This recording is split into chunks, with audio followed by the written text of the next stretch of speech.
Hi, this is Mike McDonough with Stone Door Group. Today, I will be walking you through a demonstration of virtual machine provisioning using ServiceNow, Ansible Tower, and finishing up with Red Hat Insights. In this demonstration, we're going to look at things from a request standpoint, and specifically how we can integrate ServiceNow from a user perspective, tied into Ansible Tower, which will handle virtual machine provisioning and orchestration, deploy virtual machines onto Amazon EC2, and then configure those virtual machines, including Active Directory integration and registration with Red Hat Insights. After the virtual machines have been created, we'll also show you how we can orchestrate additional actions. For example, with Red Hat Insights, we'll see that the scan results actually in this case we have some vulnerabilities that happen to be in this particular OS version that we're using for the demonstration, and we will see that the automation creates incidents in ServiceNow, which would then potentially allow someone to follow up on those incidents, take care of them, patch the systems, and that sort of thing. So to get started here, the first thing we're looking at is the ServiceNow web user interface. And we're going to we've got a catalog item built for this demonstration. And so we're going to go to Service Catalog, and then Catalogs, and go to our technical catalog. So we have a catalog called VM Provisioning.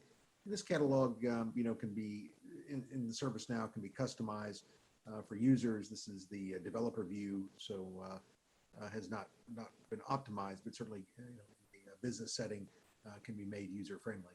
So in this case, this ServiceNow catalog is asking us, do we want to request a virtual machine, which we do, and we have some options here.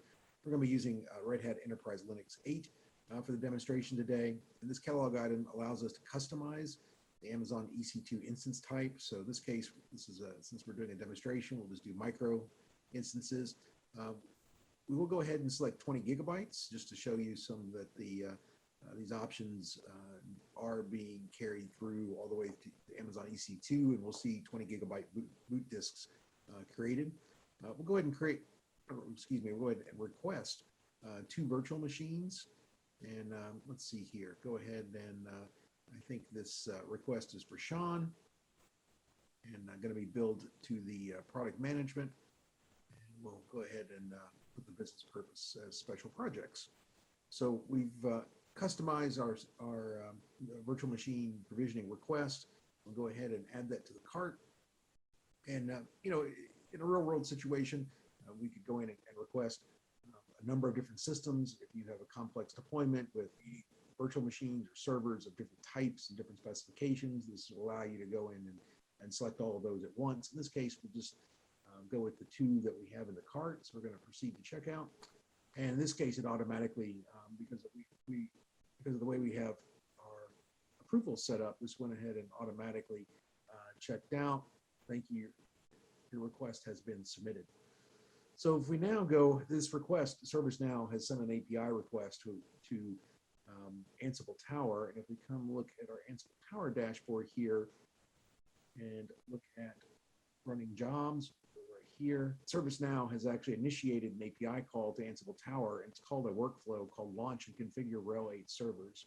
And we'll take a look at the details in just a moment. This workflow job is going to orchestrate provisioning the virtual machines, configuring those virtual machines, for example, connecting them to an Active Directory domain, registering the client to Red Hat Insights, and then, because we have some vulnerabilities that are going to be found, because we know that, of course, in this case, we'll see some incidents created in ServiceNow dashboard. So if we go look at our EC2 dashboard, this is our starting point here, and I'm filtering by our project name, so this keeps things a little bit cleaner, easier to see. Started off with no EC2 instances or virtual machines created. Hit the refresh button here, and we'll see that 2 virtual machines have been created. We look at the details here. For example, storage, 20 gigabytes. See here, 20 gigs.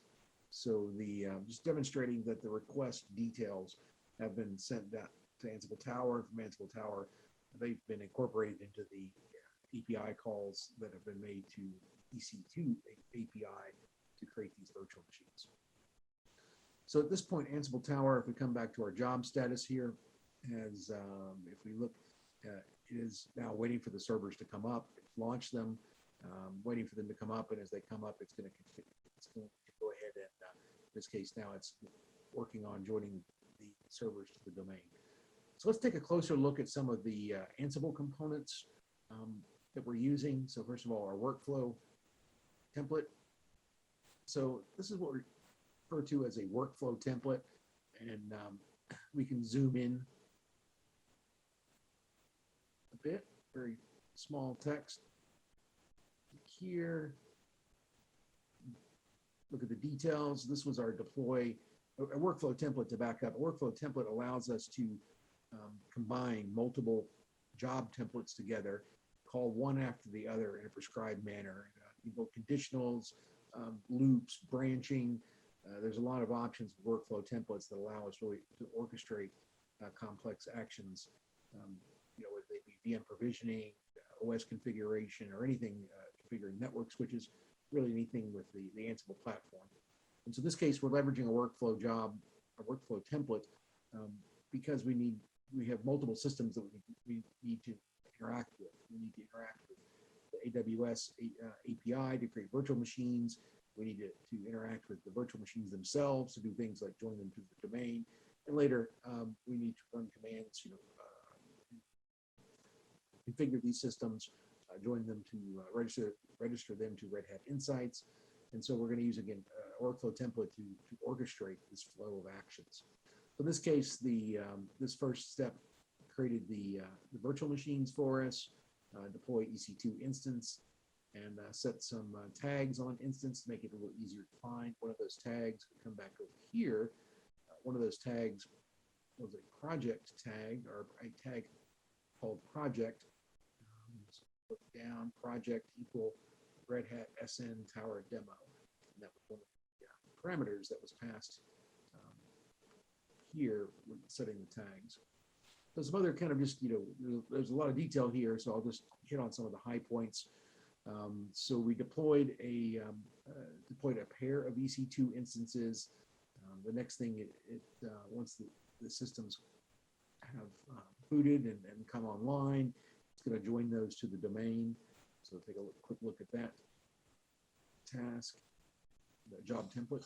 So in this case, it is installed some packages, set passwords, updated the sudoers file, and then added these systems to the domain. This is going to allow us to log into these servers using our AD credentials, so that we don't, don't have to deal with managing users and passwords on the servers themselves.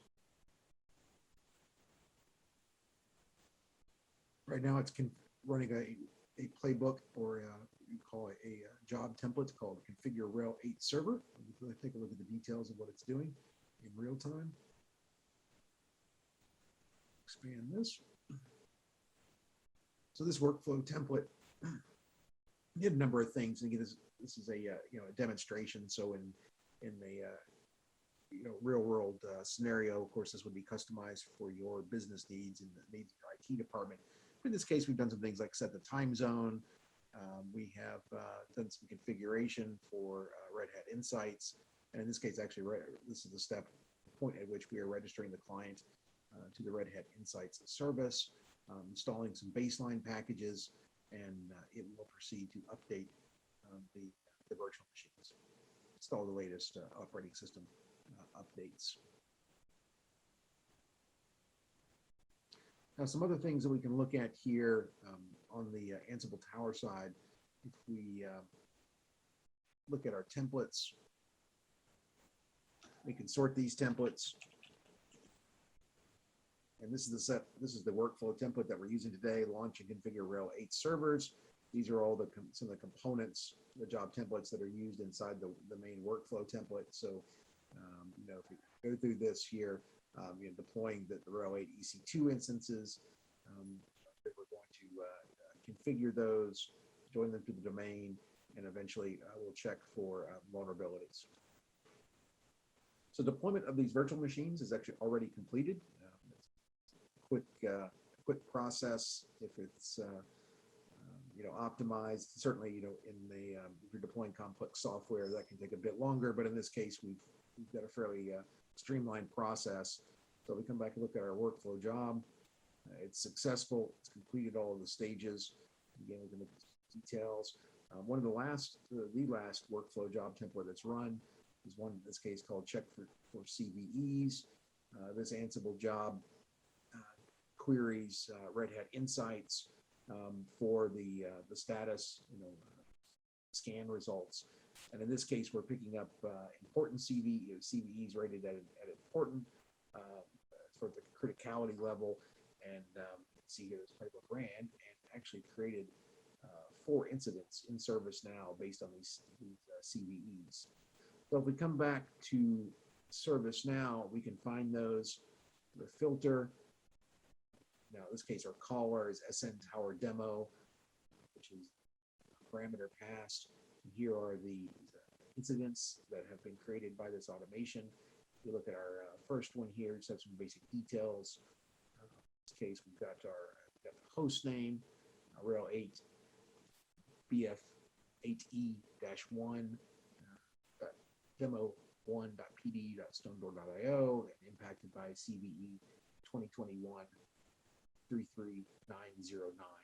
And certainly more details could be added to this incident by the automation, allowing your IT department to follow up on that. Another thing to consider would be additional automation can be built into the process. So, based on these CVEs, tickets can be assigned. The incidents can be assigned to Linux administration team, for example, to follow up on. They could go patch these servers. Now, and of course, that process could be automated. We come back and take a look at Red Hat Insights. This is the state of the dashboard before we deployed these systems. So let's go ahead and click the reload button. Yeah, now we've got 2 systems registered with Insights. So rel 8 bf8e-1-0-0-1. Let's see, make sure that lines up here. And it does. Rel 8 bf8e-0-0-1. So that does in fact line up, showing that we've got that end-to-end connectivity. In the Red Hat Insights dashboard, there's all the information about the host, things like the operating system, parameters, infrastructure. What we're looking at today is vulnerabilities. So in this case, we've got 4 vulnerabilities, for example, 33909. If we come back to our incidents, sure enough, we've got an incident 33909. So I hope this demonstration was interesting. If you have any questions, please reach out. We'll be happy to help you. Thank you. Have a great day.